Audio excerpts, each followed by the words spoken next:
Venimos la semana pasada, estuvimos hablando, empezamos el estudio del libro de Filipenses y estuvimos hablando acerca del gozo en Cristo. Y en el capítulo 1 pudimos ver la semana pasada que el gozo verdadero viene de Cristo. Aún en medio de las pruebas, ¿verdad? Aún en medio de las prisiones que Pablo estaba, él estaba hablando acerca del gozo en la oración para los hermanos. Hablamos del gozo de la predicación del evangelio, el gozo que él tenía para vivir para Cristo, que para él vivir para Cristo, se volvió loco esto, para él para vivir para Cristo era mejor morir, pero que vivir ya era ganancia. Así que pudimos ver eso. Pero en el capítulo 2 empezamos a ver ciertas cosas que empieza el apóstol Pablo a tratar de dirigirse, y es en la parte de las divisiones. Empezó a ver que en la iglesia de Filipo habían como que ciertas divisiones, divisiones que amenazaban a ese gozo que estaban viviendo. Amén. Esto va a estar molestando mucho. Erika, tráeme la computadora que está en la mesa de la cocina, que yo puedo quitar eso desde aquí. Ahora Pablo nos muestra que el gozo también lo podemos ver fortalecido en la unión y en la humildad, siguiendo el ejemplo de Jesús. Una de las cosas muy interesantes que Pablo siempre quiso dirigir todo en base a lo que Jesús hacía, y siempre nos dijo que la meta o que el objetivo era convertirnos cada día en más parecidos a Jesús. Amén. Entonces vemos las divisiones que habían, ¿verdad? Pero el apóstol Pablo empieza a hablar acerca del gozo, de la fortaleza en la unión y en la humildad, siguiendo el ejemplo de Jesús. Pero Pablo nos advierte algo, que si estos conflictos continuaban, estarían cambiando el gozo del Señor, que él les estaba diciendo en el primer capítulo, por las contiendas, la amargura, las angustias. O sea, estamos viendo que ya en la iglesia de Filipo habían ciertos problemas que Pablo quería hablar acerca de eso. Y Pablo comienza a animar a la iglesia en Filipo a perseguir la idea de que nos convirtiésemos o que se convirtiera la iglesia más en la imagen de Jesús. Y eso me hace recordar mucho lo que es el movimiento que hubo hace muchos años, que todavía por ahí se puede ver, que era, ¿qué haría Jesús? What would Jesus do? Y empezaron a hacer banditas, franelas, playeras, que decían, what would Jesus do? Porque eso nos llevaba a pensar en que en ciertas situaciones de nuestra vida, ¿qué haría Jesús? ¿Cuál sería la reacción de Jesús a estas formas de reaccionar? ¿Cómo reaccionamos nosotros como cristianos? ¿Cómo debemos de reaccionar en momentos en que se nos presenta la situación?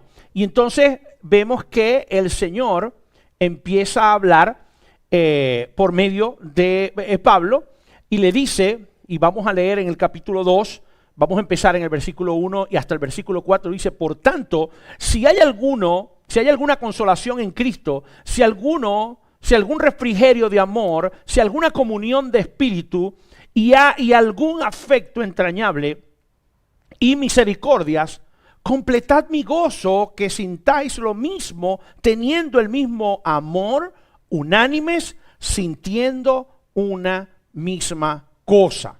En el 3 les dice, nada hagáis por contienda o vanagloria, antes bien con humildad, estimándoos unos a otros como superiores a sí mismo, no mirando cada uno lo suyo propio, sino cada cual también por los de los demás. Vamos a orar. Padre, te alabamos y te bendecimos y te damos gracias, Señor. Gracias por tu palabra. Gracias porque a través de ella podemos entender, digerir, masticarla.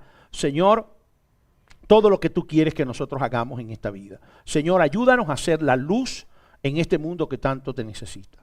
Padre, hoy te quiero poner en tus manos al pastor Ramón, que está con nosotros acá. Tú sabes lo duro, lo difícil que es para los misioneros trabajar y poder sustentarse. Si el trabajo de ser misionero es duro, imagínense ¿Cómo es cuando ellos mismos tienen que salir a buscar el sustento? Señor, bendícele, bendice a su familia, bendice a sus hijos, protégele, Señor, y que ellos puedan, Padre, a través del trabajo que tú estás poniendo en ellos, que ellos puedan buscar y puedan conseguir la manera de seguir haciendo lo que tú has traído aquí a Lakeland y a Puerto Rico, a hacer lo que ellos están haciendo. Te lo pongo en tus manos, Señor, en Cristo Jesús. Amén. Así que empezamos a ver un Pablo que empieza en el capítulo 2 a hablar acerca de la unidad en el Espíritu. Empieza a enseñarle a la iglesia que somos uno en Cristo, que somos de un solo sentir, que deberíamos de ser de un solo sentir, diciéndoles: completad mi gozo, que sintáis lo mismo, teniendo el mismo amor, el mismo amor unánime, sintiendo una misma cosa. Aquí el apóstol Pablo trata de un llamado a la armonía espiritual. ¿Qué es la armonía?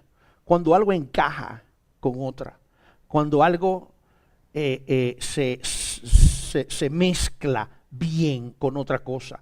Una canción tiene una buena armonía cuando aquel que la está arreglando, aquel que está haciendo el arreglo, sabe cómo mezclar los sonidos y los efectos y dicen: esta tiene una armonía. Entonces, como iglesia se nos llama a vivir en armonía. Armonía no significa que, ¡ay, contentos todo el tiempo! No, que sepamos reaccionar unos a otros a través de las cosas que estamos viviendo. No significa que todos pensemos exactamente igual, sino que todos tengamos la misma actitud de amor y servicio, buscando la gloria de Cristo por encima de cualquier diferencia. No quiere decir que yo voy a pensar, tengo que pensar igual que Tony tiene que pensar igual que José o que Erika. No, podemos pensar distinto, pero que estemos todos tratando de buscar es el crecimiento de la obra de Cristo, la glorificación del nombre de Cristo a través de lo que estamos haciendo, sin importar nuestras diferencias. La unidad se construye en humildad. Tenemos que entender que la humildad es un pilar fundamental para la unión. ¿Por qué? Porque no se está hablando de humildad, y en español esa palabra es un poquito tricky, es un poquito rara, porque para nosotros una persona humilde puede ser una persona muy pobre, muy escasa de recursos, la cual en el inglés es totalmente distinto, porque la palabra humble o la palabra se nos da más a lo que es lo que de verdad el apóstol Pablo está queriendo decir aquí, que es una persona que no solamente piensa en ella, sino que piensa en los demás también. No solamente soy yo el que tiene que estar bien, sino que yo tengo que sacrificar algunas cosas para que los demás estén bien también.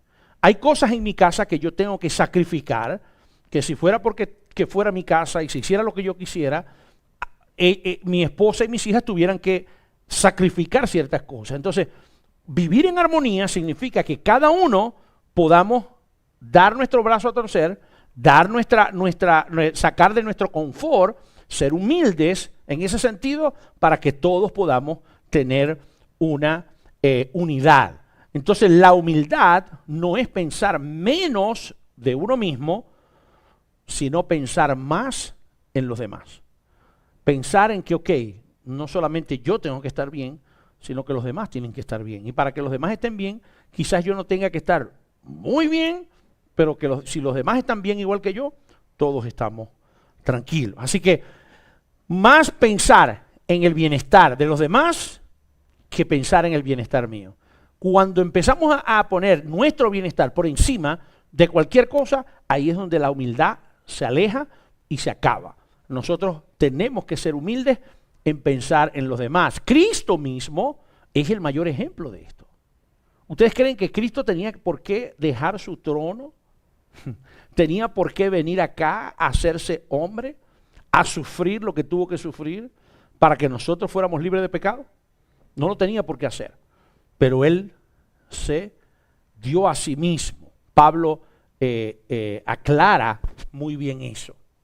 Mirar no solo lo nuestro, sino mirar lo de los demás. Pablo aclara que no se trata solamente de descuidar de descuidar nuestras necesidades, sino de no vivir centrados únicamente en lo de nosotros, sino que el verdadero discípulo de Cristo se interesa en el bienestar de los demás.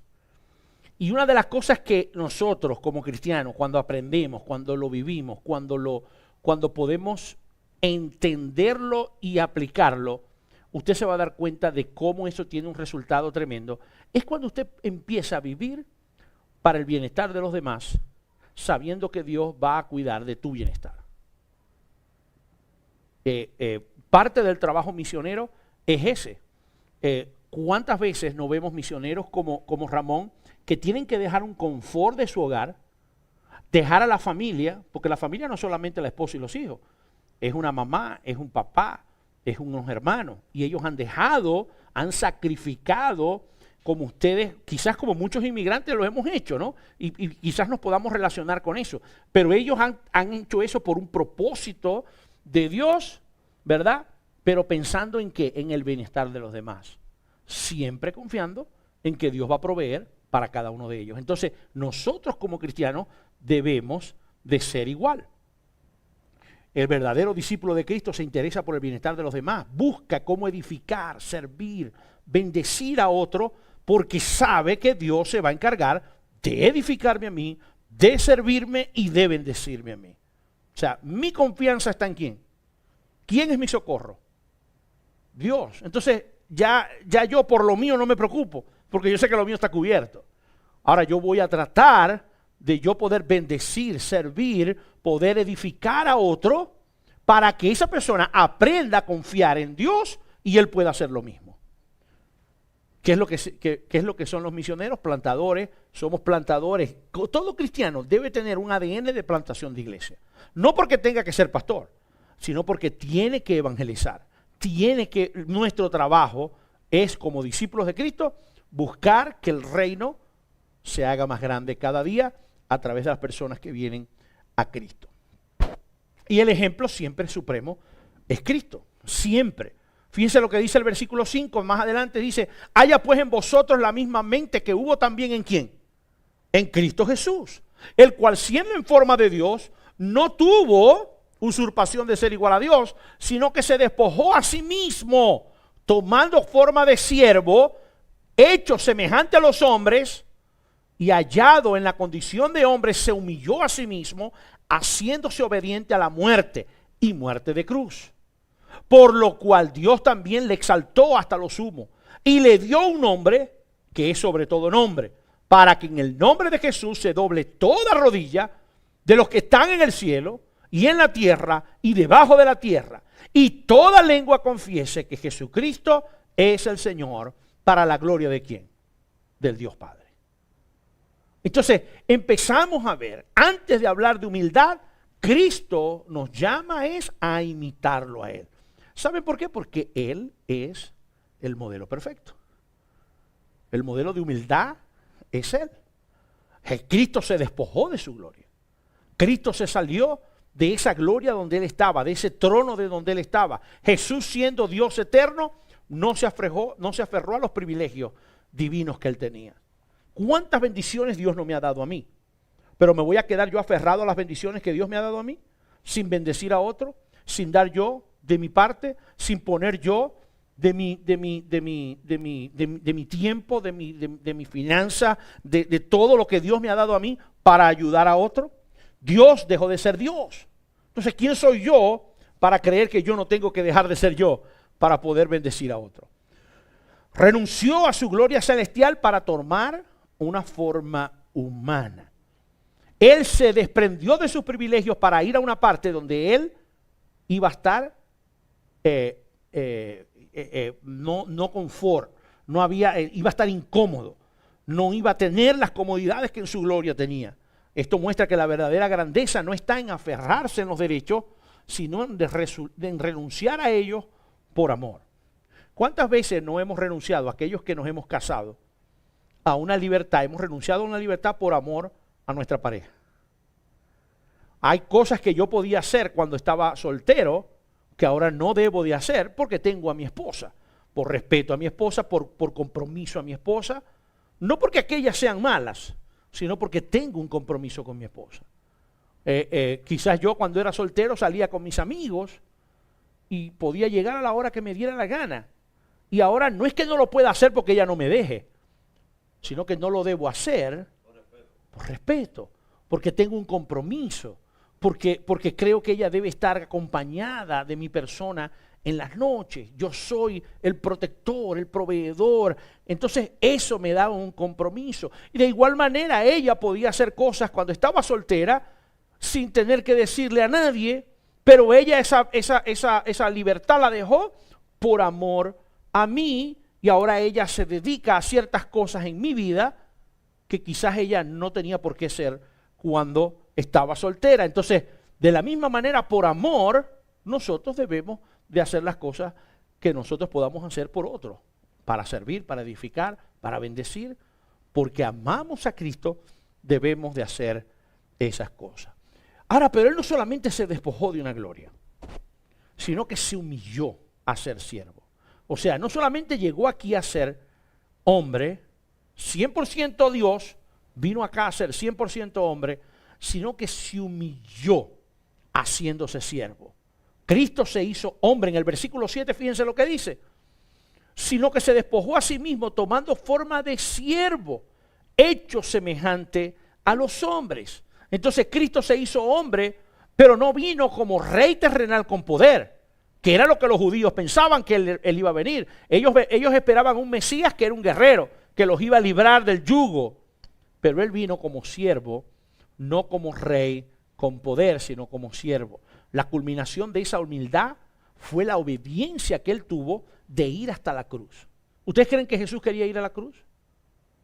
Fíjense si Él quería ir a la cruz, que momentos antes le dice: Señor, si hay alguna posibilidad, si existe la manera, si tú puedes de algún modo pasar de mí esta copa, que se haga, pero que se haga tu voluntad.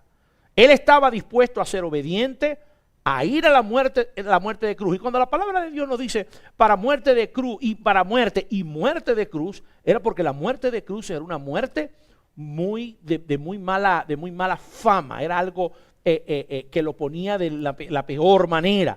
La cruz nos recuerda que la humildad de Jesús no solo fue en palabras, sino que fue en hecho.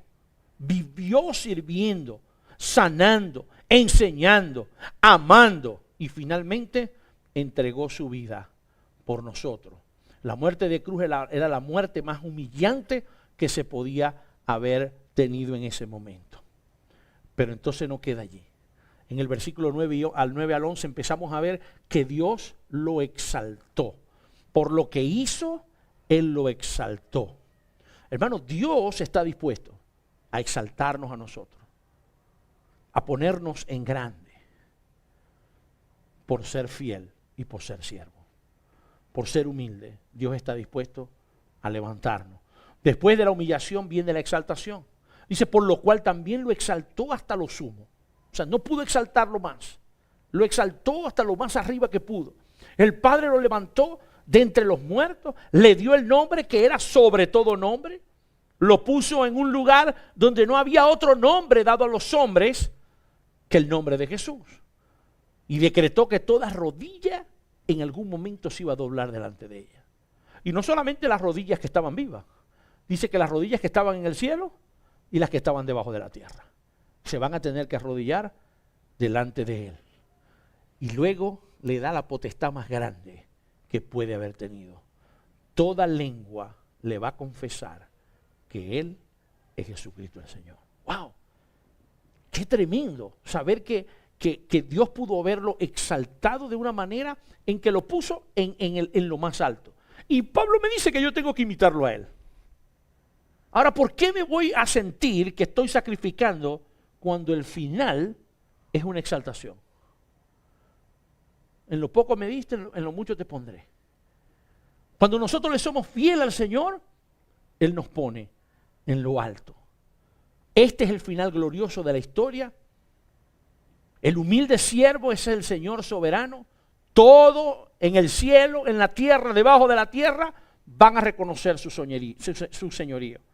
Y eso es lo que Pablo dice que nosotros debemos de imitar. Hacer lo que Jesús hizo. La vida cristiana debe ser una vida cristiana de obediencia. Debe haber obediencia. La vida cristiana no es una lista de cosas que no podemos hacer, que no debemos hacer, que para ser cristiano hay que ser así. No. La vida del cristiano es una vida santa porque es apartada para Dios, pero tiene que haber una obediencia. Entonces, tiene que haber guidelines. Y a veces se nos hace difícil seguir las instrucciones bíblicas de las guías que tenemos acerca de lo que Dios quiere para nosotros, pero seguimos fáciles los guidelines del mundo. En el trabajo nos dice que tenemos que ir con una franela anaranjada y salimos en carrera a comprarnos 5 franelas anaranjadas, porque tenemos que ir al trabajo con ese uniforme. Pero la iglesia dice, a la iglesia debes de venir vestido de una manera decente. Ya el pastor me está poniendo reglas. Ya el pastor está poniendo reglas. No, yo no voy a la iglesia porque en esa iglesia ponen reglas. Y digo yo, ¿y por qué van a trabajar entonces? Sin el trabajo hay reglas también. La vida cristiana debe de ser obediencia. Por tanto, dice en el versículo 12, amados míos, como siempre habéis obedecido, no como en mi presencia solamente, sino mucho más ahora en mi ausencia. No solamente obedezcáis cuando yo esté allí, sino cuando yo no esté, les dice. Ocupaos de vuestra salvación con temor y temblor. Uy, versículo bien controversial este. Ocupados de vuestra salvación con temor y temblor. Cuiden su salvación, dicen por allí, con temor y temblor. Porque Dios, el que en vosotros obra, así el querer como el hacer, por su buena voluntad, hace todo sin murmuraciones ni contienda, para que seáis irreprensibles y sencillos, hijos de Dios sin mancha, en medio de una generación torcida y perversa, en la cual resplandecéis como luminares en el mundo, reteniendo la palabra de vida, para que en el día de Cristo yo pueda gloriarme de que no he corrido en vano, ni en vano he trabajado. Ocuparse de la salvación. Eso ha sido un versículo, Dios mío, controversial. Cuidar nuestra salvación. Ocuparse de nuestra salvación. Pablo dice que debemos, no dice que debemos de ganar nuestra salvación, porque dice la palabra que es un don de Dios para que nadie se gloríe. Es un regalo de Dios por gracia a través de Jesucristo. Pero lo que él está diciendo es: ocúpense de vivir esa salvación. Ocúpense con temor y temblor de poder aplicar lo que están viviendo, lo que están haciendo. Eres salvo, vive como un salvo. Eres salvo, actúa como un salvo. Eres salvo, obedece como el que es salvo. El temor y temblor que está hablando aquí no es terror, no es miedo, sino reverencia, responsabilidad delante de Dios. Significa que debemos de tomar en serio la vida cristiana, sabiendo que a quien estamos representando es al Señor en todo momento. Sabiendo que la gente, y cuando digo que estamos representando, yo no sé si usted se ha dado cuenta, pero usted es el ojo, el blanco perfecto para todo el sitio de trabajo donde usted está. Todo el mundo donde usted está, cuando usted dice yo soy cristiano, usted es el blanco de todo lo que van a criticar. De todo lo que van a criticar del cristianismo, usted va a ser el blanco. Van a estar tratando de ver en cómo reaccionamos nosotros. Si usted no se ha dado cuenta de eso, créame que está pasando. La gente está pendiente de cómo reacciona usted.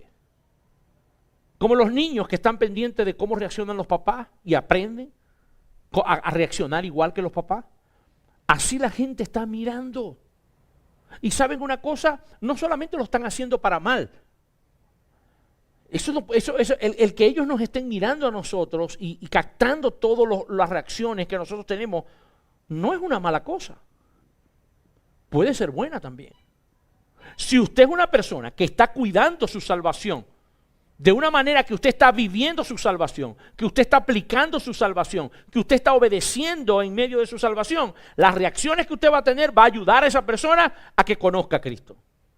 Ahora, si usted no lo está viviendo, si usted no está obedeciendo, usted va a servir de piedra de tropiezo. Y ojalá usted no sirva de piedra de tropiezo. El temor y temblor no es un terror, sino reverencia y responsabilidad delante de Dios. Significa tomar en serio a la vida cristiana, porque sabemos que a quien representamos es a este, que es nombre sobre todo nombre.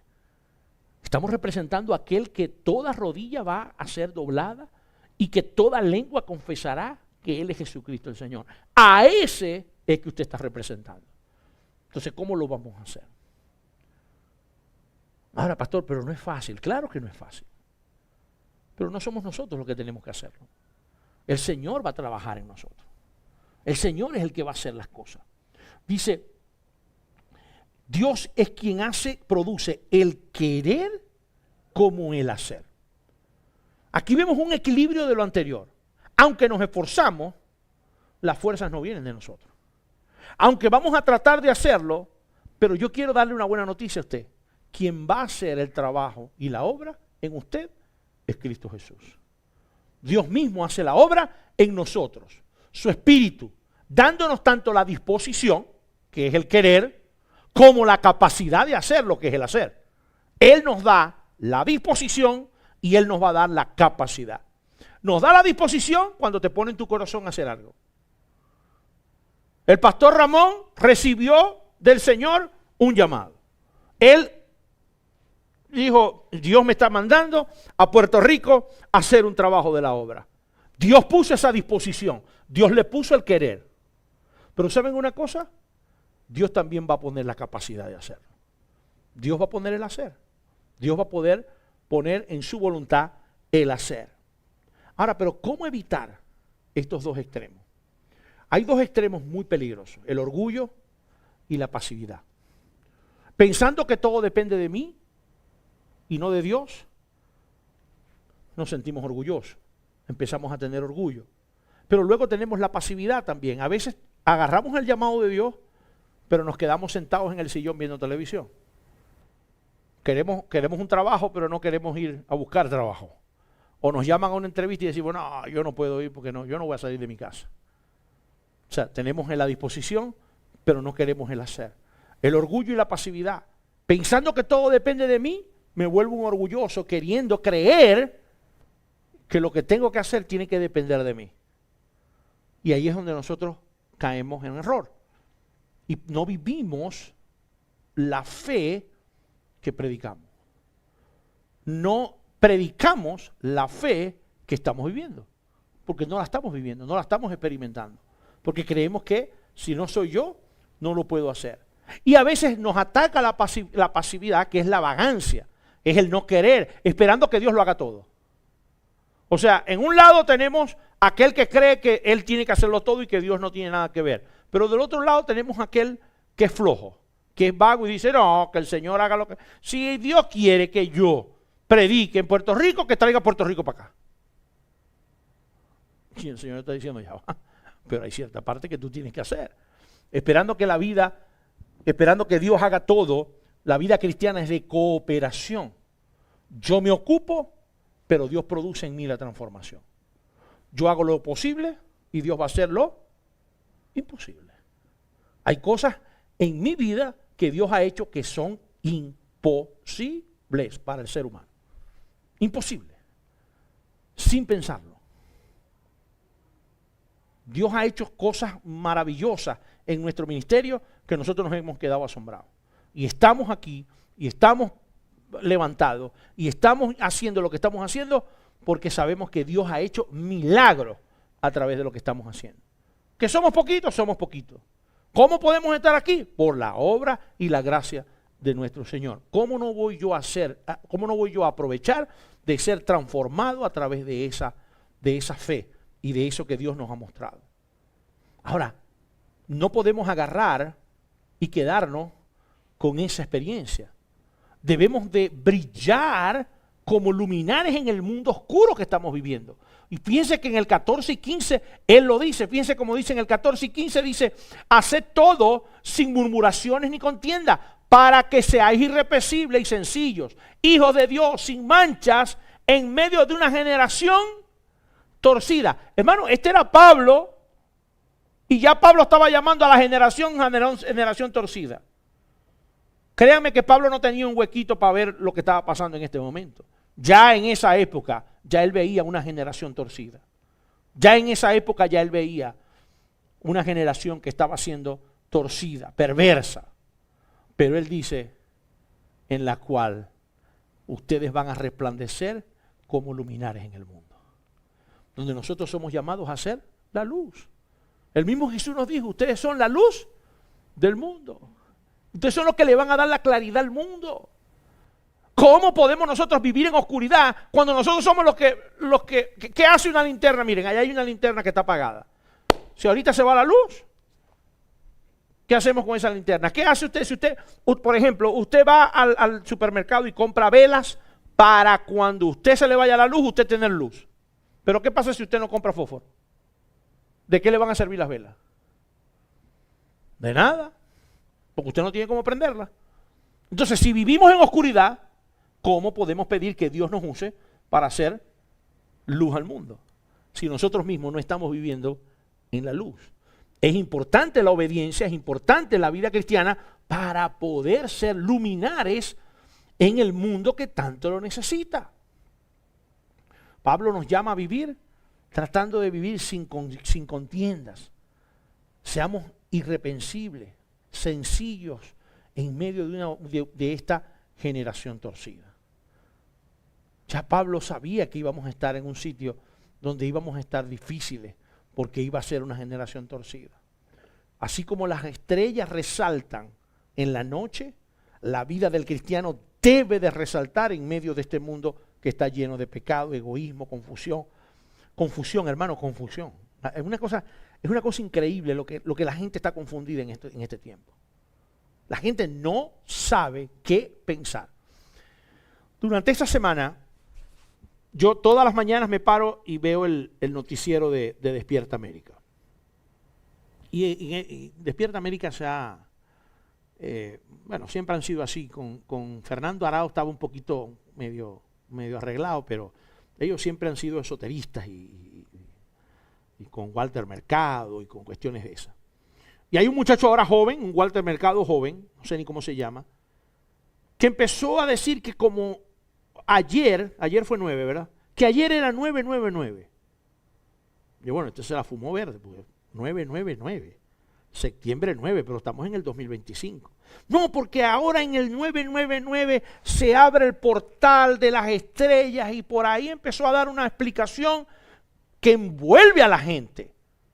Pero yo decía, pero ¿cómo él puede sacar 999 si es 99 del 25? No entiendo.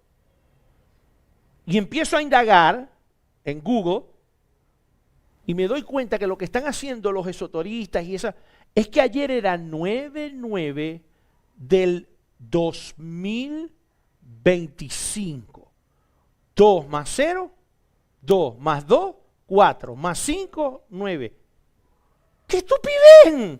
O sea, no, y mañana también va a ser 99 porque si le restamos 1, va a ser 999. Y pasado mañana le podemos restar al 12, le restamos 2. Y 3, y sí, seguimos siendo 999. O sea, y la gente cae en esa situación. ¿Dónde estamos nosotros parados? Si nosotros no somos la luz del mundo, ¿cómo podemos pretender? Si no hay quien les predique, ¿cómo podemos pretender que aquellos sean salvos? ¿Cómo podemos pretender? Hay demasiada confusión. La gente cae en ese tipo de estupideces. La gente cae en ese tipo de cosas. Y pagan, hermano, ese tipo debe tener un teléfono donde usted llama y aquello le dice a las 1001 boberías. Y la gente paga y paga y paga por esas cosas. Hay confusión. Hay egoísmo. La gente quiere el bienestar mío. El bienestar mío. Grandes de los problemas que hay en nuestros países con estos gobiernos es que cada quien es... ¿Por qué? Miren, ¿por qué no ha salido un Simón Bolívar? Porque Simón Bolívar ya no existe.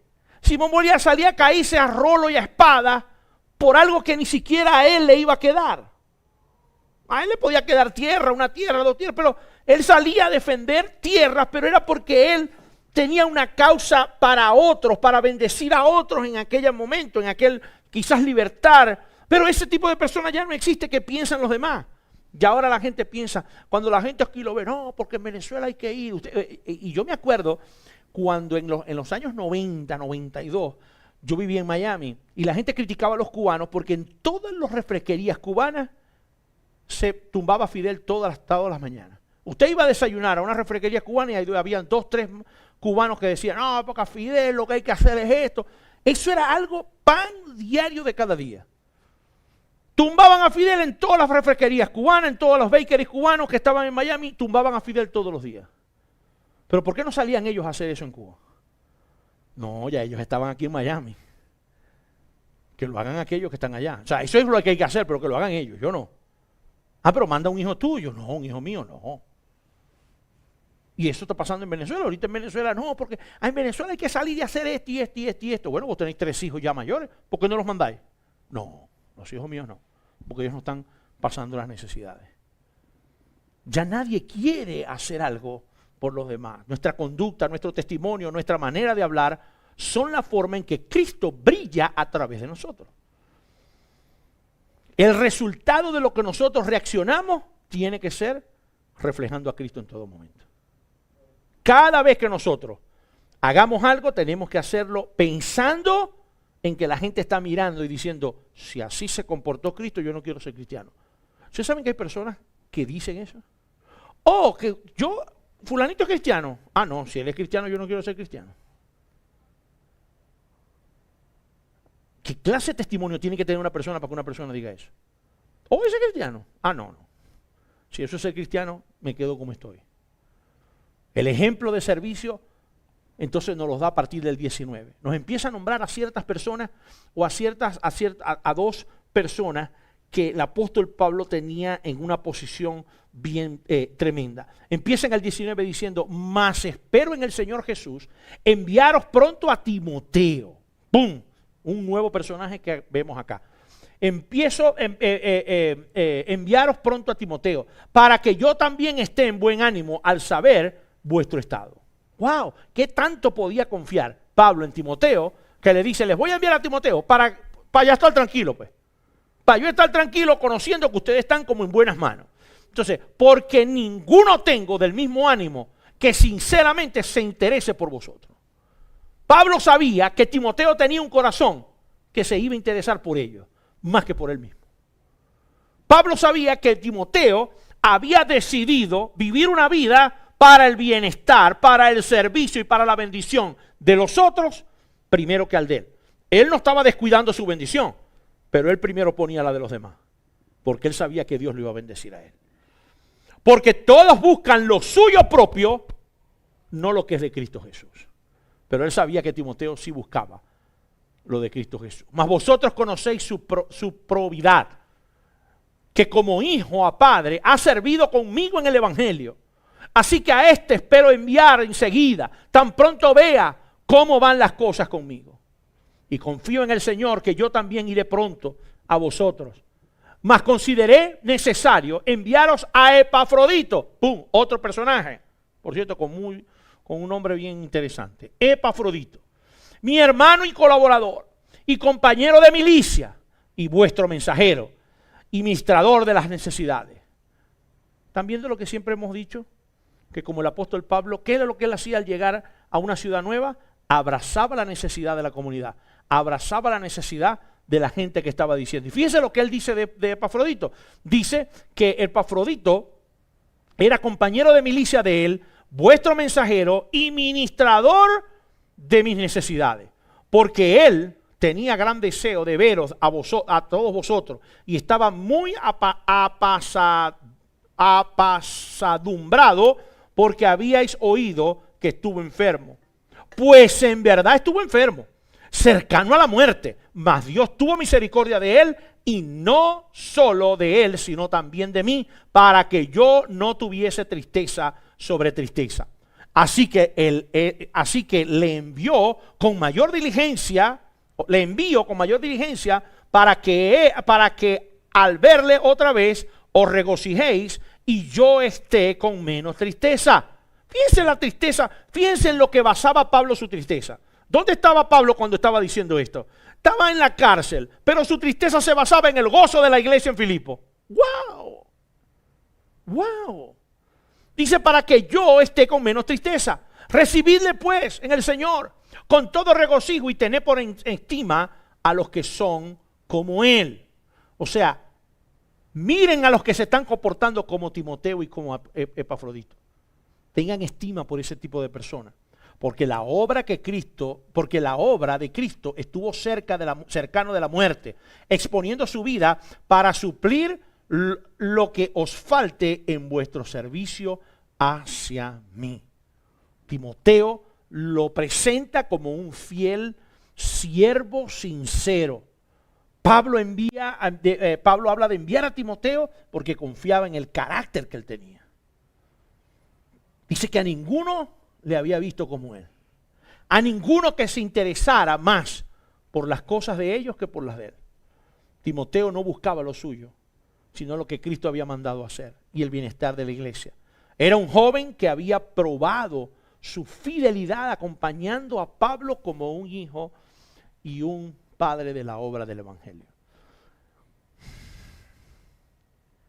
Cuando nosotros arrancamos esta obra, le estaba contando al pastor Ramón que yo hice un deal con el Señor. Yo hice un trato con el Señor.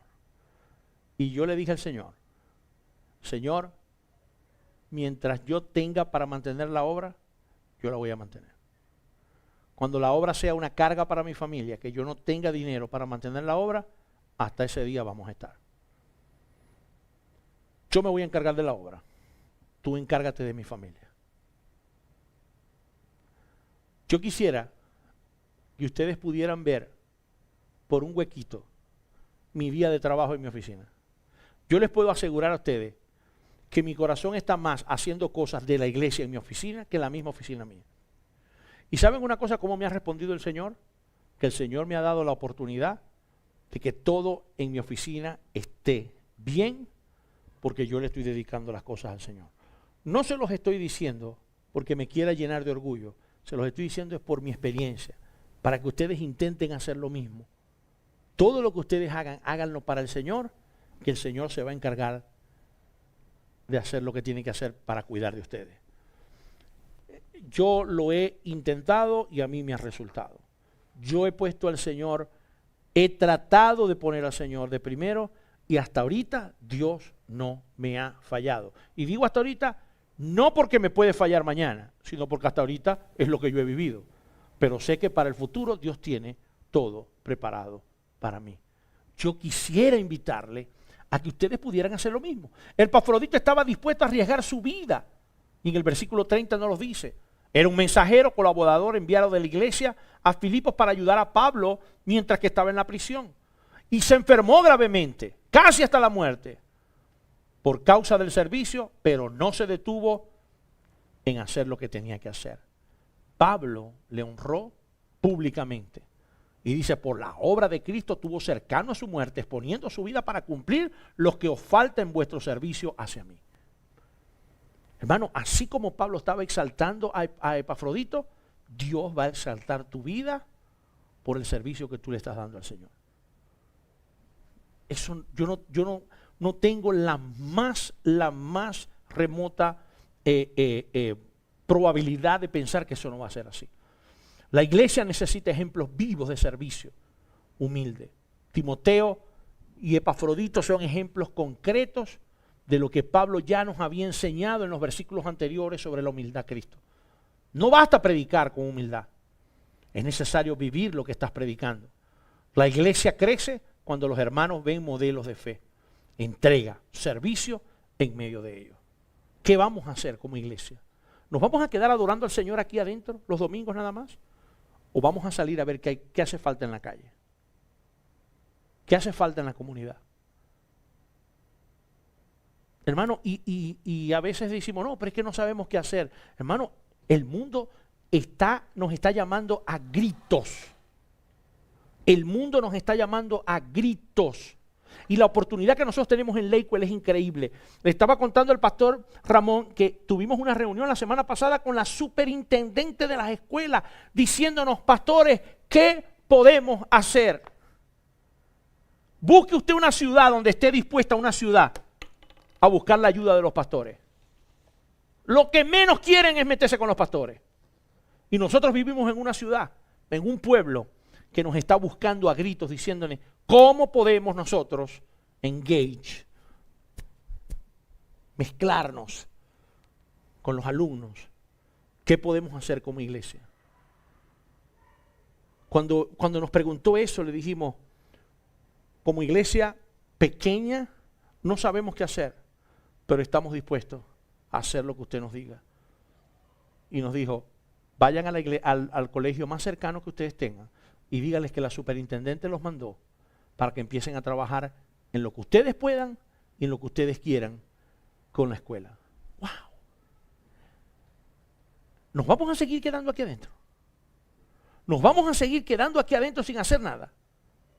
Hermano, este edificio nos los puede quitar el Señor en cualquier momento.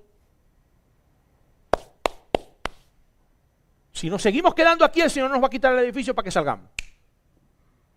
Tenemos que salir a hacer lo que Pablo quería que nosotros hiciéramos. Abrazar las necesidades de la comunidad, abrazar lo que necesitáramos. No podemos seguir siendo luz en el edificio aquí adentro, porque usted es luz, yo soy luz, aquí hay luz, aquí hay demasiada luz. Vamos a ir a hacer luz en donde necesiten luz. En Walmart hay un estante full de linternas. ¿Qué hacen esas linternas ahí? Allá hay luz. Esas linternas se necesitan donde no hay luz. En el capítulo 2 cerramos viendo la muestra que la vida cristiana no se mide por títulos, por posiciones, ni logros personales, sino por la disposición de seguir el ejemplo de Cristo. ¿En cuánto estamos nosotros dispuestos a seguir a Cristo? Jesús, el Señor de gloria, Él mismo se despojó, se humilló y se puso al servicio. Pablo nos recuerda que nuestra salvación se vive con reverencia, dependiendo de Dios en cada paso. La iglesia, como iglesia, no edificio, como iglesia, debemos de ser la que brilla en la luz en medio de una generación oscura, mostrando que Cristo no solo son palabras, sino hechos. Hay una canción de Arjona que habla acerca de eso. Que no seamos solamente palabras, sino que hagamos lo que Cristo nos mandó a hacer. Y Dios nos deja ejemplos prácticos como hombres como Timoteo y Epafrodito, quienes buscan, no buscan su propio beneficio, sino el bien del evangelio, aún al costo de la vida, aún el costo que tengan. Hermano, en Cristo podemos ver el modelo perfecto. Y en Timoteo y Epafrodito vemos ejemplos de Cristos que pueden ser alcanzables a través de nosotros. Porque quizás usted diga, bueno, pero el Señor se dio, pero ¿qué usted quiere, pastor? Que yo también sea crucificado. No, lo que nos está dando es una representación de la humillación hasta la que Él llegó. Pero Timoteo y Epafrodito nos estaban dando ejemplos alcanzables que nosotros podemos tener. ¿Cómo podemos nosotros aplicar esto en nuestra iglesia? ¿Cómo podemos vivir en unidad? ¿Cómo podemos vivir con humildad? ¿Cómo podemos vivir con un corazón dispuesto a servir hasta el sacrificio? Tenemos que saber que hay tiempos de división, pero que tenemos que estar unidos. En un mundo polarizado, la iglesia debe demostrar el poder del evangelio permaneciendo unida en amor, sin contienda, sin vanagloria. Cada cristiano debe preguntarse, ¿estoy siendo un factor de unidad en la división de mi iglesia y de mi familia? Esa es la pregunta que tú te tienes que hacer ahora. ¿Qué estoy yo proveyendo para el evangelio de Jesús? ¿Qué estás haciendo? Si no estás haciendo nada, estás viniendo solamente a cantar los domingos. Estás viniendo los miércoles solamente a calentar una silla. ¿Qué estoy haciendo yo para trabajar el evangelio de Jesús? Humildad en la práctica. Eso no se demuestra con discurso, sino con actos de servicio. Debemos de dar de lo que no tenemos para el servicio de otros. Si no, tenemos que hacerlo con actos de servicio. Hoy más que nunca, la iglesia necesita creyentes que estén dispuestos a servir en lo pequeño, en lo grande, en el tamaño que sea, sin buscar el reconocimiento personal. Hay un compromiso sacrificial. Como Epafrodito, muchos cristianos hoy están llamados a arriesgar a su comodidad. Arriesgar tu comodidad, arriesgar tu tiempo, arriesgar tus recursos por la causa de Cristo. ¿Saben por qué? Porque nada de lo que tú arriesgues por la causa de Cristo te va a hacer falta. Vas a tener de sobra. Vas a tener de sobra. Él te va a dar para que tú puedas seguir bendiciendo. Si tú quitaste comodidad de tu vida para poder bendecir a otros, Dios se va a encargar de acomodar tu vida de nuevo. Si tú arriesgaste tiempo, Dios te va a dar el tiempo. Si arriesgaste recursos, Dios te va a dar esos recursos.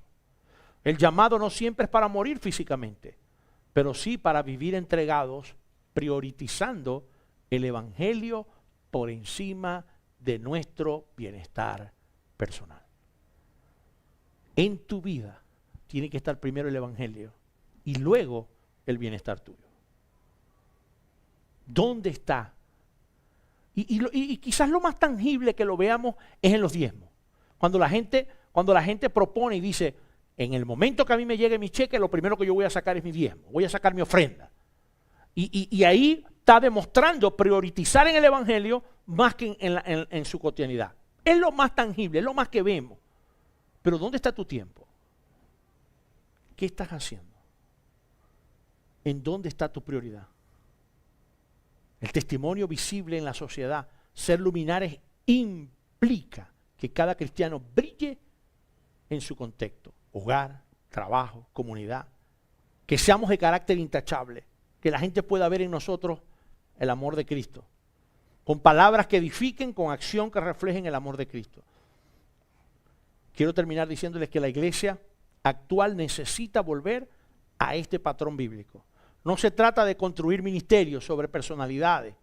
No se trata de que un pastor, esa es la iglesia del pastor Germán. No, esa es la iglesia de Cristo. Está pastoreada por el pastor Germán.